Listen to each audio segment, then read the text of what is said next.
Last weekend was one for the history books at Tulloch Lodge thanks to Major Beale's pillar-to-post win in the Group 1 Australian Derby. These are the days we can only dream of, and we are thrilled for his wonderful group of owners and all those connected to this exciting son of SUPAGIRL. Looking ahead to this weekend and day 2 of the championships, the stable has a number of exciting chances, including none other than multiple Group 1 winner Alcohol Free, who will make her Australian debut in the Group 1 Coolmore Legacy for Yulong Stud. How is this daughter of No Nay Never acclimatised to life down under? Yeah, she's certainly going to be a very exciting runner for the stable on Saturday. I think she gets the right conditions. She's very adaptable to the heavy track. We've seen her win it at Ascot in those types of conditions. So I think she'll really be suited by the heavy track here at Randwick on the weekend. Starting first up over the mile, I'm not necessarily concerned with. I thought some of her best runs in England were over the 1,600 metres. I think she'll be able to find a nice rhythm. She seems to have adapted very well, settled into the stable routine nicely. So really looking forward to seeing her step out. Knight's Order will be looking for back-to-back wins in the Group 1 Sydney Cup, while his stablemate Sir Lucan will carry a lightweight of 51.5 kilos. What can you tell us about both of their chances? Knight's Order really getting the suitable conditions here with the heavy track. Is very good and very dominant in the Sydney Cup last year. So his chances will continue to increase as the rain continues to fall. His challenge is carrying the extra weight penalty this year, but he's been in good form leading into the race, and I feel he's ready to run another big race in the Cup for us, particularly being proven at the 2 miles.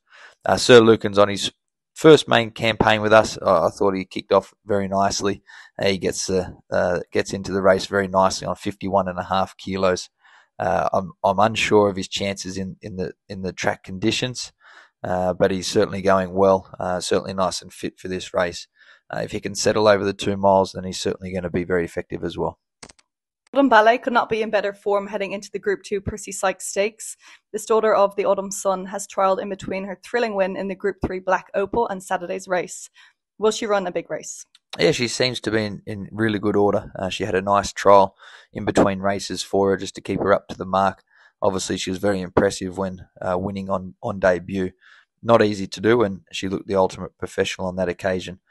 She'll need to be at her best to be winning this particular race, particularly under the tough conditions, but I thought it looked soft conditions there at Canberra. I thought she looked to excel in those, so I'm hopeful that she can handle the heavy conditions here at Randwick. Looks a lovely race for her. She's progressing nicely and should be a good chance. Sole Choice took the step up to Group 1 company in her stride last time out, and on Saturday she will return to top-level racing in the Group 1 Australian Oaks.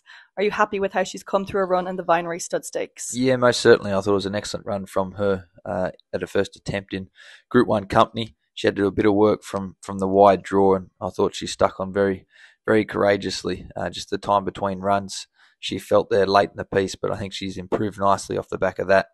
I think she'll handle the distance of the Oaks trip. The conditions will be the only unknown, but on pedigree she should be suited by it. She's in great order and looking forward to seeing her step out. Hawaii 5-0 will line up in the listed South Pacific Stakes over 1,400 metres for Strawberry Hill Stud and Connections. Can this colt by I Am Invincible get the job done on Saturday? He's been impressing us a lot, Hawaii 5-0. I thought it was a good effort. Last start on the Kensington track, and he looks to have improved nicely for that particular run. Unfortunately, the heavy conditions won't necessarily be to his liking, so we'll continue to monitor those track conditions leading into the race to see if it's suitable for him to take his place. Townsend is looking for back-to-back wins in the listed Fernhill Handicap over a mile. Can this 2-year-old colt by Dundeel keep his winning streak intact? He's certainly a talented horse. It's not an easy task going straight from the 1,200 metre run, stepping up to a mile handicap second up.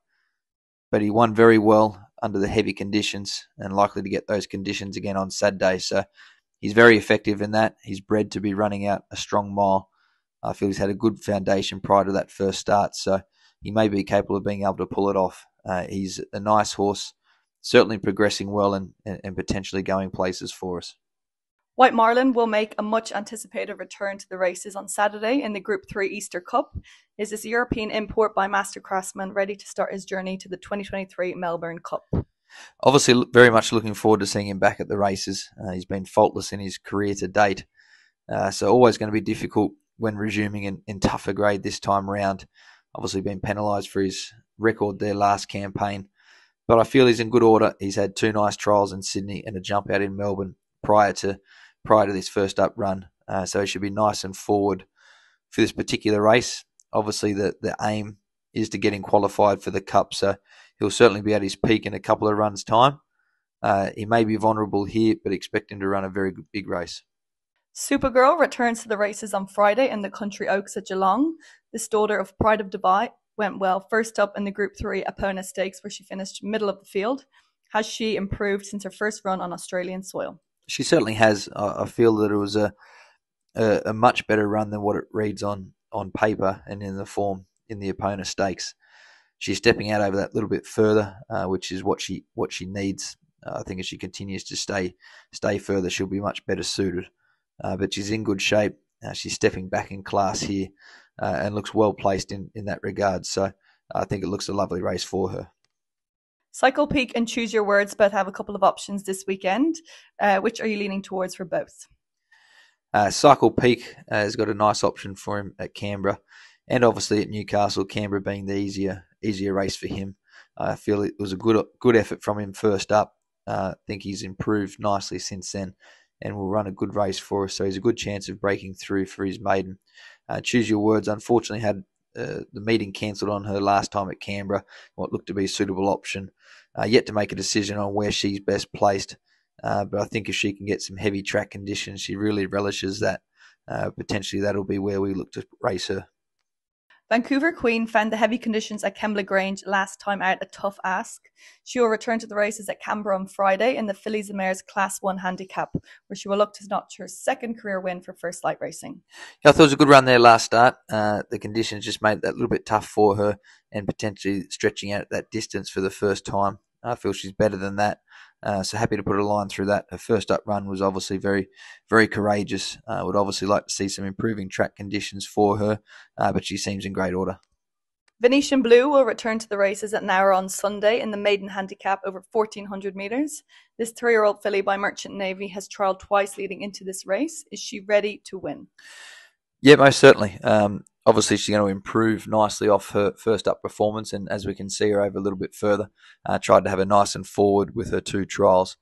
She is stepping back in grade from what we saw her last preparation, but it's an ideal kick-off point for her, and one to follow throughout the campaign.